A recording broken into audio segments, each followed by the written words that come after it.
What up? What up, my guys? Welcome to another show, man. NBA Talk with J Money and the Shark. It's Friday, January 21st, 2022. Shark, a not so casual Friday, as you would say. What's up with you, my brother? Everything cool with you? Absolutely. Getting resituated here. 6 o'clock, happy hour hoops. Welcome in, everybody. Hope you guys had a great week. Friday afternoon, of course, it's business time for us for the next 6-7 hours. But for most people, you're at the bar with your family, your friends. Hope you're feeling amazing. 11-game card today. A lot going on. A lot to discuss. We're going to bring you up to the game, maybe 40 minutes here or thereabouts. We can go through all the angles. I have two officials, and we have a lot to talk about. Jay, it's been 4 or 5 days. I know everybody's been well. Let's dominate. Let's get to it, man. All business. It's all business, man. Thunder versus the Hornets here, Shark. We got the Hornets here coming back to the house. They land 9-point favorites. Open up at 9.5, down to 9. You got the Thunder here coming in, the third best ATS squad in the NBA over here. Got some ballers. SGA, Lou Dort, Josh Giddey, my man over there balling out. Could possibly see a fast-paced game here, Shark. Well, we like it, my guy. Absolutely. First official play, and I post this at 5 a.m. I encourage you guys to follow me on Twitter, Sharks and Sports, because we talk about this professionally. You do want to get the best number. We don't cap the number. A lot of people just blanketly look and say, where can I get a cheap number? We don't do that at all. Of course, you guys know this, having watched us for over a calendar year on this channel. But it's sharp line NBA. You do want to get a good number. However, I wouldn't talk people off 223.5 here. And what you're looking at really is some interesting stuff. First of all, Charlotte, top 3 pace in the league, top 5 shooting percentage from the 3-point line in the league, is 1-5 against the over last 6. That is not going to continue to happen. And you ask yourself why? They've been playing mostly Eastern playoff type of teams. Bucks twice, Sixers, Knicks with the slowdown pace, 97-87. But they come back in here, and you really go through a lot of situational environments that correlate directly to this game. I give you a game against Minnesota at home. I give you a game against Sacramento at home. I give you a game that we had correctly, obviously a blowout, 140-111 against Detroit at home. And another one, they went over against the Orlando Magic at home, 116-109, their most recent over in the division. So I think the corollary there is young teams, pace teams. And one final point, when you look at Oklahoma City on the road, we talked about this, Jay. Oklahoma City's great ATS against the East on the road, but they also do like to score the ball far more than they score the ball against the West and in the division. And they've been in the division the last 3 games, and they've scored on average less than 100 points per game. And I bring you back to last week, 130 points scored at Brooklyn, an outright win, which we had correctly. And, of course, a 122-118 drastic over at Washington. All boxes checked here. I'll give you guys 223.5. I am on 221 as of 5 a.m. This is a great, great look. All boxes are checked here. Yeah, can I talk you off fast-paced game as well? Leaning the Thunder here. Hadn't bet this game. I'll probably rob my guy here with the over. It's up to 224, but I'll put a little something on it, rock it with my guy. I could never talk you out of over with the Charlotte Hornets. Obviously, the fastest-paced team. I don't even care what the numbers say. This is the fastest-paced team in the NBA by far. Make or miss, they are absolutely running, gunning here. Let's go up here to the streets of Orlando. We got the Lakers versus the Magic. What do we say, man? Are the Lakers going to finally get some right? Obviously, coming off a loss versus the Pacers, but so did the Warriors. You got the Lakers. They're 4-1 against the spread off of 40% win percentage teams or lower. So they beat up on bad teams, and they're supposed to, right? We know the Magic, the worst home team in the NBA, probably the worst team straight up. 2-16 against the spread, 8-38 on the house. Obviously, they're gonna probably try to turn up here versus the Lakers here. What do you think about this one? Total up in at 220. It's down to 217 and 217.5, my guy. Well, I went through the sides, and of course, we go through the sides and the totals. I don't have an official side. I do have a bunch of leans. And I would lean Orlando here. I think Orlando's going to keep it close. I think there's a couple reasons why. You get a triple revenge game here from Orlando. You go back the last 3, 96-93 in LA last year, very competitive. And the last 2 LA covers here were right on the number. They came into Orlando last year and won by 11 points. I actually had the Lakers there that day on a 10.5. I remember I was sitting in a Longhorn Steakhouse parking lot on tilt, because the Lakers went down by about 15 points in that game, and they came all the way back, and they covered the spread by a hook. But it's going to be sharp. That being said, 9.5 at home coming down to 5.5 is a point short. It should be 6.5 for the Lakers for stock averaging. This is on Orlando, and it's for one singular reason, I think. The Lakers are on the opening game of a 6-game road trip at the East, and this is just a tank zone game. I don't think it necessarily matters. They just lost to Indiana. This is just a dead zone game before they play all the East contenders, 5 in a row. It's an awful spot for the Lakers. And one final point on that, if you really go back through Orlando's schedule, they did just lose to Philly on the road in their last game. The last time they traveled to Philly and lost 101-96, they came home against the West, and they beat the Nuggets outright. We had the Nuggets correctly that day in the first half, and they melted it hard in the second half. I think the Lakers could come out here with a first quarter, first half. I think this is going to get tight down the stretch. I would lean Orlando here to keep this inside of 5 points if I had to. Yeah, I'm with you on that. Me personally, without the Magic, without their coach, they've fallen off a cliff. We talked about that, them really playing hard for Mobley. And it is one of those dynamics where, especially with a young team as well, missing their coach, it's really taking a toll on this team, especially from halftime adjustments and in-game adjustments as well. And so simply put, like, I'm not betting the Lakers here, guys, but they beat up on these bad teams. They don't really have a lot of opportunities to get easy wins over the course of the year. This is the type of games that LeBron James go for 30, 35 points, even Westbrook as well after getting sat in the last game. These are the type of games where they literally beat up on doormat teams, guys. So it's just me personally. I lean the Lakers. I'm not betting this game. It's only their second game on the East Coast since late November. So it's obviously a total environmental shift. I always talk about it. West Coast teams going to the East, East Coast going to the West. So obviously the Magic have the advantage there, but you also have Dwight Howard going back home to Orlando. We'll see what happens here. Lakers, the only way I could look in this game for this better. Let's go over here to the streets of Philly, Shark. We got the Clippers versus the 76ers. Line was at 8.5. It's down to 8. We'll see if Seth Curry's going to end up playing. I'll get the info for you, but you like anything in this spot, my brother? This is going to be tough. This is tough right here. We talked about this when the Clippers went on the East Coast going back about 2 or 3 weeks. Not a big sample size for the Clippers at the East, and they were actually reasonably effective. They were misgraded. Books had them as significant dogs to Boston and Brooklyn, and they won both games outright. Of course, one of the themes that I've been talking about in January here is a bit of a schedule reset. A lot of these teams playing tonight, I believe 6 out of the 11 matchups are the first of the season. So you don't really have any data to look back to like April 25th and all sorts of stuff. It's just really outside of the box. So we don't have any data from this season. Inflated line against the East would speak to Clippers. Philly at home, off a cover, but really a lackluster effort. Free play, I'm sprinkling Clippers, but I don't really like the game here at all. Yeah, no, I'm with you on that. Like I said, I didn't have a lot written down as well. I know that the Clippers have been overperforming. This is a team I've been following closely this year. I really found some spots to bet against them or bet on them. And at the house, in these type of spots, they could actually do well. But them, another West Coast team playing on the East Coast, and the Sixers have actually been balling. And guys notice as well, Joel Embiid hadn't been sitting out that many games this year. He's really gunning for that MVP.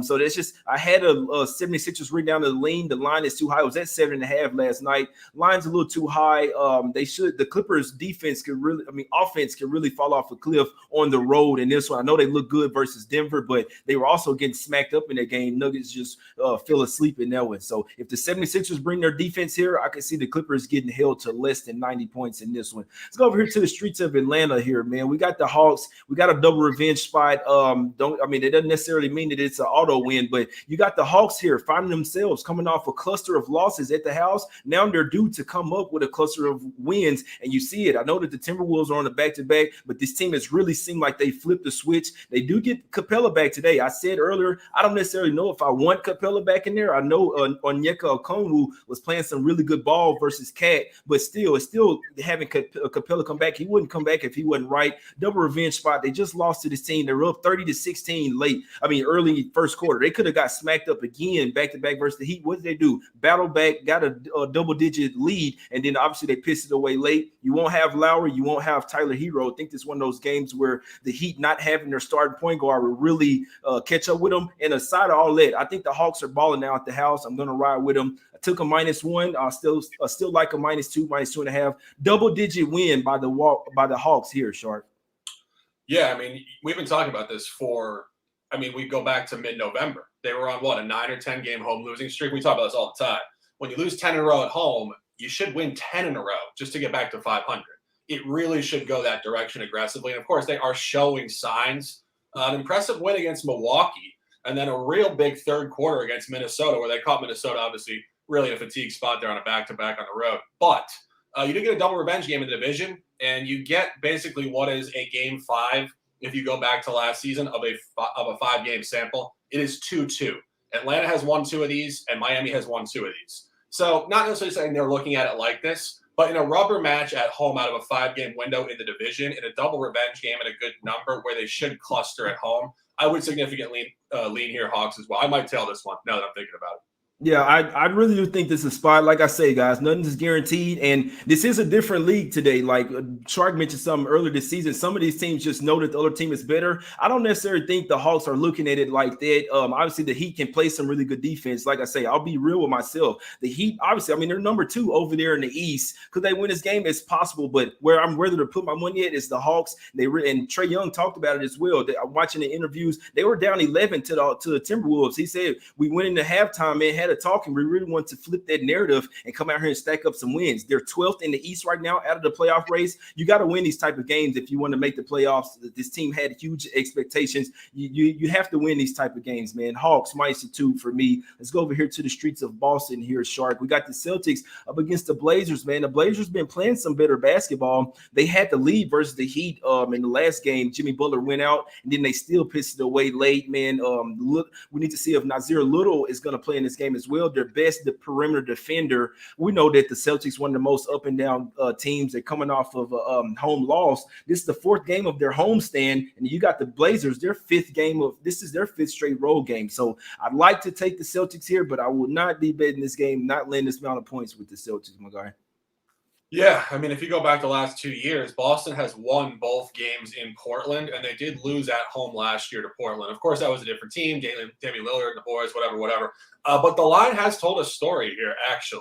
When Portland was short at home, they lost. And when they were strong on the road, they won. It was actually Portland -1 each of the last 3 games. Portland won home, Portland won road, Portland won home. Now this comes all the way up to Boston -7.5, 8. So based on that ideology, it should be a Boston blowout if the line is telling you a story. But here's the problem with Boston. They don't go with any conventional wisdom at all. And we talk about this all the time. When Boston gets inflated home lines, they lose the game outright. I mean, I bring you directly back to what we just said about the Clippers going in there and beating them 91-82. That was the game that Boston shot like 7% from three-point line. Like, they were like 8 for 50 from the three-point line. And we talk about this all the time. It's like, guys, at what point do you just say we don't have it tonight from beyond the arc, let's throw the ball inside? They just don't. This is 2022 basketball. They just don't. They just keep firing, and they'll literally score 80 points in a game, just bricking 3 after 3. And truthfully, on that point, Jay, this speaks to that type of game because the line on the total is plummeting. The previous game was, I believe, 147 to 115 or something absolutely ridiculous. And now this opened up at 214.5, and it got steamed down. When I was looking at this last night, I actually was thinking about the under, and I woke up and I saw it was getting steamed. We talk about this all the time. Public Joes and like small bettors don't move totals 2 or 3 points. It's almost exclusively sharp action. So when you see this coming down, they're telling you this is going to be a lot low scoring of a game. I would tell people beware closely of taking it over here. It's fool's gold. This game's going to go over. It's going to be lower scoring. You saw what McCollum and the boys did at Orlando, very low scoring. At Miami, very low scoring. This game's going to be low scoring, and that leans into the idea that Boston may not shoot the ball well here at all. And this could be a tighter game, and it just could be inflated. I have nothing on the ATS side. Of course, the points they make sense and they sound right, but it's nothing I'm trying to get involved with financially here. Yeah, and the Celtics, they've been playing without Robert Williams III as well. Their defense literally flips a switch. He is the anchor down there and the main rim protector. He will be back today. Marcus Smart is out. Nasir Little could mean something in this one. The Blazers have been playing really good defense. Like, I've been paying attention to this team, especially on the road. Before the Heat game, they were 4-1. I'm like, damn, is this team bad? Like Simons, they got McCollum back. They're actually starting to play hard again. So they're actually coming to play defensively, even though they're without Powell. But Nasir Little is their better perimeter defender. We'll see if he's in or out because they will need him on either Tatum or Brown pretty much either 80 or 90% of this game, guys. So definitely pay attention to that Blazers. Nasir Little is the best perimeter defender. We'll see what happens in that one. Celtics been at the house for a while. Blazers been out on that road for a while. Let's go to the streets of Washington, D.C. We got the Raptors here versus the Wizards, Shark. Pretty much line -1 here. This is the fourth meeting between the two teams already this year. Wizards won the first one in Toronto, then Toronto won in Washington. Then they beat them again at the house as well. So do you think that the Wizards can finally even this series up, or do the Raptors just have way too much length for them, my guy? What I'm looking at here ultimately is an over on a 216.5. It's 217.5 now. But when you really look at this, they have clustered 3 unders on the campaign so far, and this line is jumping up. And you have to go all the way back to last year, because again, when you see similar teams, similar rosters, similar principal players, of course, Bradley Beal, Fred VanVleet, Pascal Siakam, and all these boys. This is largely dependent on shooting percentage outliers that have already occurred 3 times this year. You saw it in the opener, an egregious one, 98-83. Just they couldn't shoot. It was the first game in Toronto in however long. We remember this going back to October. Toronto didn't really get their flow at home for 6, 7, 8 games. They were awful up there. And what you're really looking at here is just the way that the line has functioned across it. Last year, you had numbers in the 230s, the 235s. Those went over, came down to 220, went under, came down to 220 again, 216, 212. Now it's bumping back up to 216.5. And I think what you see the Toronto Raptors doing on the road here, there's situational conference overs, Brooklyn being one that comes to mind. I think the Wizards want to pace tonight. I referenced you guys going back a couple weeks when Chicago was coming in there, they would really track meet the game. I think this game's going to open up significantly. We're over 216.5 officially on Twitter, 217.5 here. Like it, my guy. I like it. Let's go over here to the streets of Milwaukee. We got the Bulls versus the Bucks. This line was at 9 last night. It's up to 10.5. Some sharps must have hit this shit heavy. They was looking at the same thing that I was. Who the hell is Giannis who's gonna stop Giannis here? There's nobody in the paint to stop him. Not a ton of size. You got DeMar DeRozan running at the 4, the power forward over there. It's gonna be tough for him tonight. The Bulls can sneakily play some good defense, but the Bucks are due to come up at the house. They've been lackluster, been losing some games. I told you when they get Drew Holiday back, the switch is gonna flip. You have the number 4 seed laying 10.5 versus the number 1 seed here. Obviously, they're banged up. No Levine, no Ball stuff. Like I said, they can play some sneaky D, but I think that Giannis is probably going bunkers. Like if he wanted to, I feel like he could probably get fouled or score every single time in the paint. I wouldn't be surprised to see Giannis go for 40 tonight. I'm not laying the 10.5 with him, but I would be possibly looking towards Bucks in the first half to make a statement early in this game. They've done it the past couple of games at the house as well versus the Warriors, versus the Grizzlies. Now they're going up against an Eastern opponent. They're number 1 seed as well. I think they want to send a message like, look here, we the top dogs here, Shark. Yeah, I wouldn't disagree. And I go back to last year. The only number that was similar to this was actually the first one last year, where Milwaukee laid, I believe, 14 points at home against Chicago, and they won 126-96. The game was an absolute massacre. They covered the trifecta, the whole thing. The last 2 matchups, you can't really cross-reference too much because nobody really played. Giannis didn't play, and then I think the Bulls had backups. The last game they played was actually 118-112. It was the final game of the regular season last year. So it was kind of a throwout game. And like I said before, a lot of these teams tonight have not played each other this year. We're a little data deficient. Of course, this is a divisional opponent, so we will have a lot more information going forward. I'm not going official on this game. I probably will have angles on this the next game and the one after that and the one after that. So I think this is going to get good in terms of data as we see these divisional opponents play back and forth against each other. Of course, we've seen the Bulls cover some of these lines as an inflated dog with DeRozan and these just grinder second unit guys with Savage still in there. I think it's going to be a tight line. I would lean Milwaukee if I had to, but this is a tough spot. Yeah, I'm with you. Yeah, it opened up at 9. It was down to 8.5. And like I say, I did a show last night. I'm like, it's a bunch of points going up against the Bulls. Then we wake up this morning, it's 10.5. But like I say, even though I didn't have anything on it, I'm still knowing that Giannis and the boys could literally feast inside the paint. The Bulls don't have really anyone other than Tony Brad. Like Vucevic, he's not stopping anyone. I like to look at his blocks numbers, but I'm pretty sure he may average maybe 0.1 blocks a game, but he's a damn good offensive center, even though he's been in a slump. But we'll see what happens in this one. Let's go down here to the streets of San Antonio here, man. It's matchup wise, I must say this: the Spurs can match up with these guys, but it's tough because when the Nets when they're gonna come up, it's gonna be on the road as well. I don't have a plan in this game. I hope that I'm rooting for the Nets personally, just so that I can fade them in the next fight. Some shit that I'm looking ahead in the future, but I want to bet against the Nets the next game, so I'm rooting for them them to win. That way they don't come in all pissed off or whatever. But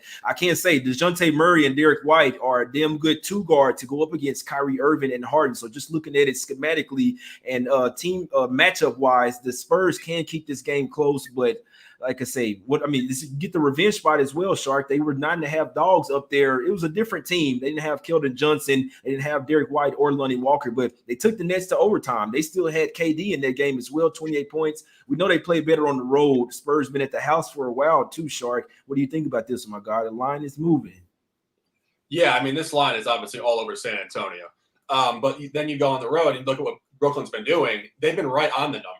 Of course, the Cleveland game and then whatever the previous game was, but right on the Washington game, of course. Wizards. They was like 1 point underdog.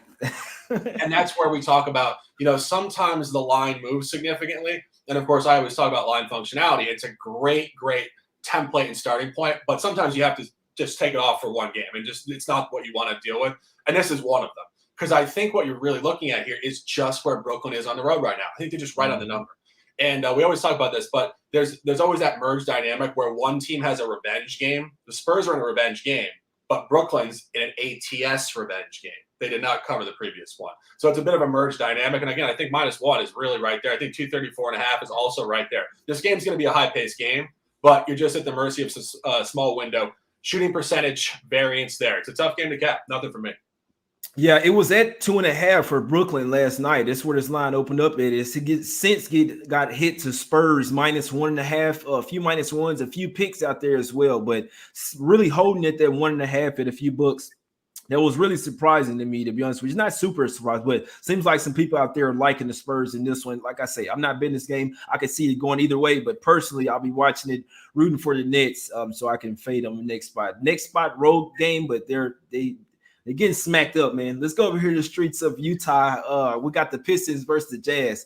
Oh, boy, man, you talk about a toss-up here. The Jazz, they're due to smack a team up. You get the Pistons, who've been getting a boatload of points, and what do? They cover the fucking games. So you get that merged dynamic, and the Jazz been terrible at the house, man. 5-12-1 against the spread, laying double digits at the house. This is not their role. They're playing without Donovan Mitchell. Oh, we see Rudy Gobert hit the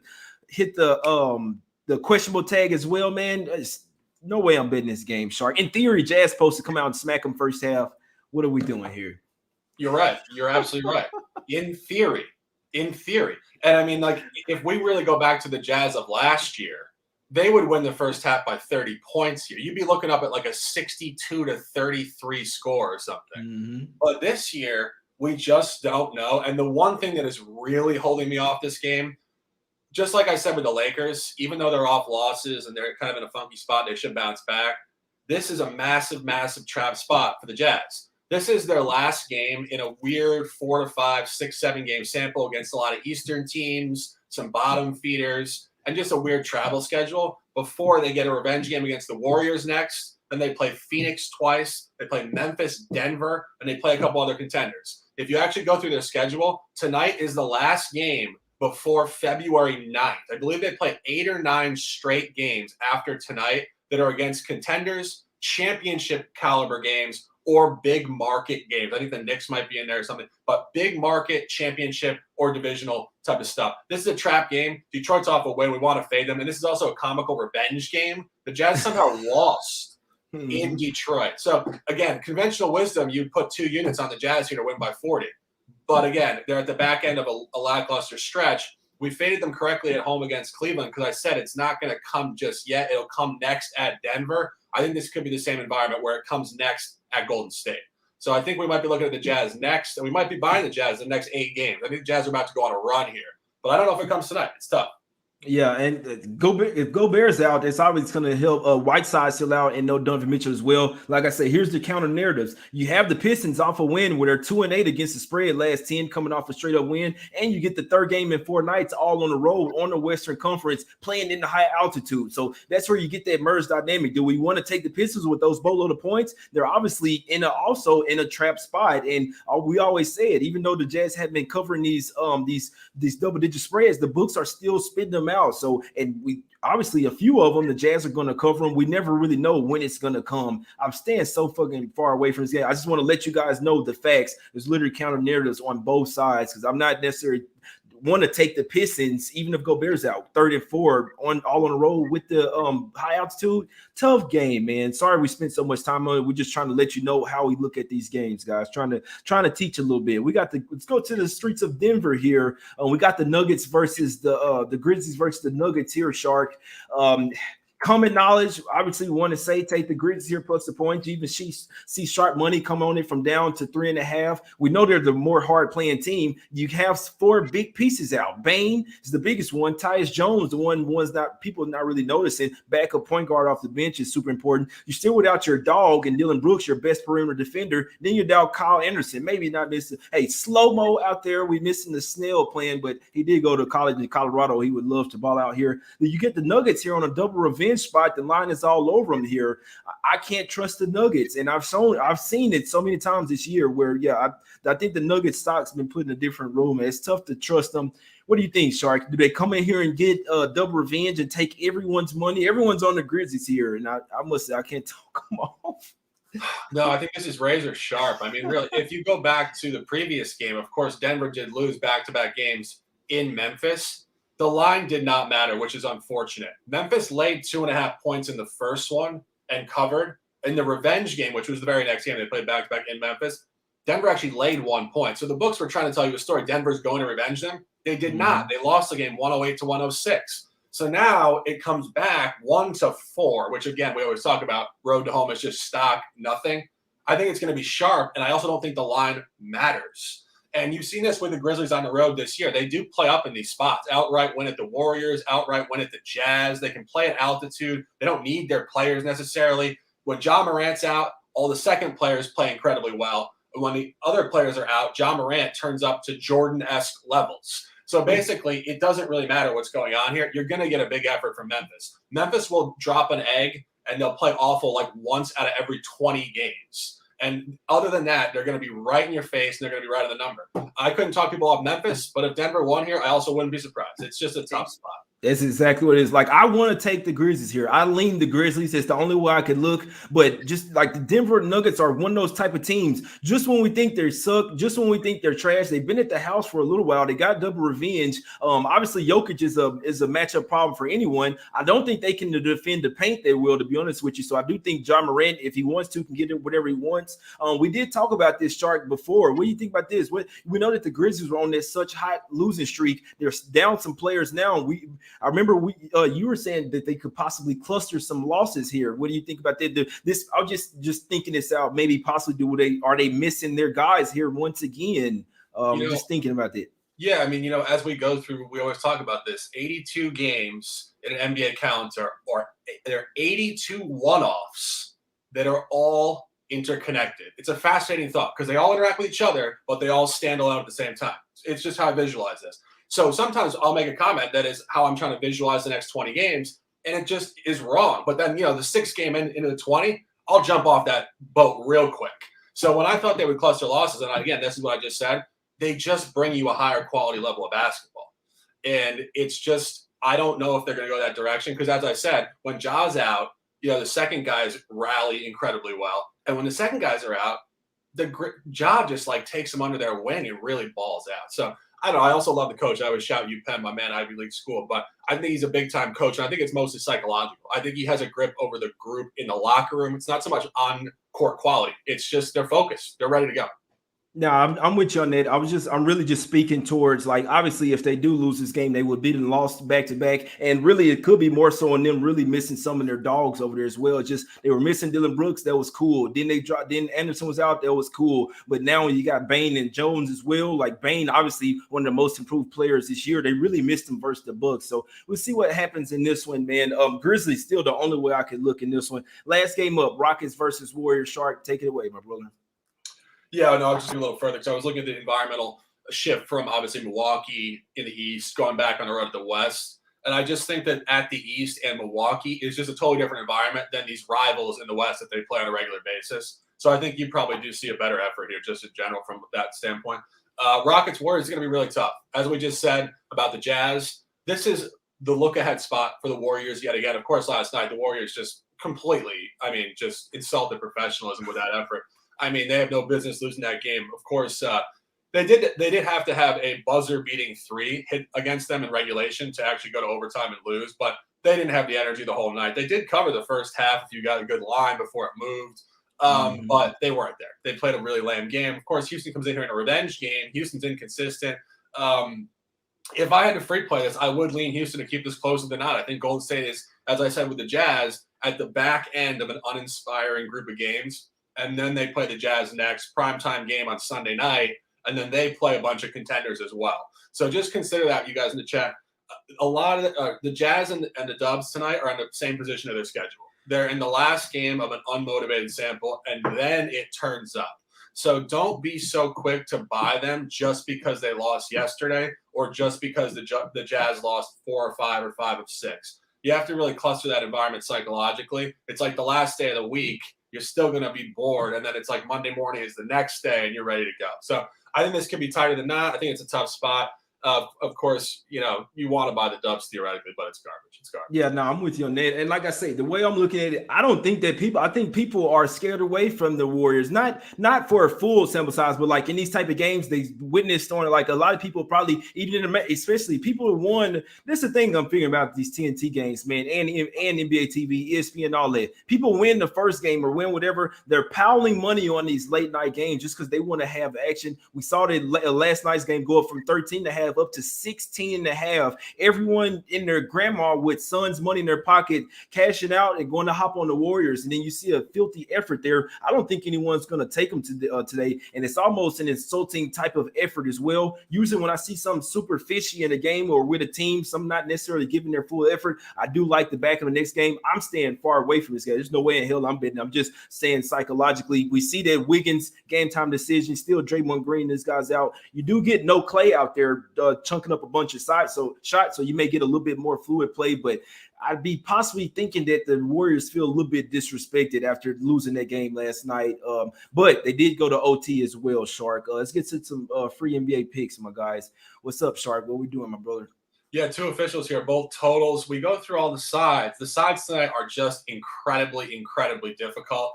I really wanted to take Orlando. I can't do it. And I think Jay's right on there with the Hawks. I might tell that one. I think the Hawks do continue to cluster at home. That's probably the best look on the board. Hawks probably the best side, and Orlando probably second. But official plays, we're over 221 officially for me. 224 would be the number here now. Hornets Thunder, we went through it in detail. A lot of things going on here, and you guys can go to the beginning of the show. I went through 3 to 4 minutes on that. And we're over 216.5, 217.5. Washington, Toronto. 3 unders already on the campaign. Line is coming up. Line has skyrocketed down in the previous ones, and it went under. It's the first time it's coming back up. It's telling you a great story. They're going to want to open up. They're going to shoot better. Inevitably, they have to shoot better. They've been awful for 3 in a row. And you go back to last year. They did shoot very well last year with the same players. So it's clustered outlier. I think it should come back the other direction tonight. 2 top plays Friday night. Happy hour. Hope you guys are dominating in your life. Let's have a great, great Friday night. Appreciate coming on with Jay. Let's get back under tomorrow. Let's dominate this fucking campaign. Beautiful times. Jay Money, the legend. Close them out. Let's do it, my guys. Yeah, Hawks for me. This is my best spot on the board. I'm gonna ride with my guy with those overs as well, man. Trying to get some cash, trying to help you guys with all the betting info. Go and follow my guy on Twitter at Sharks and Sports. You can follow me as well at J Money is Money. Let's get some cash today. We flying with the Hawks, man. Trey, is it getting cold off in there, man? Don't turn the heat on, but let's go, man. Let's cash. We appreciate y'all for tuning in. Hit the like button, subscribe. Go check out Wager Talk as well. Use promo code J1, full package of plays for $1, my guys. We out.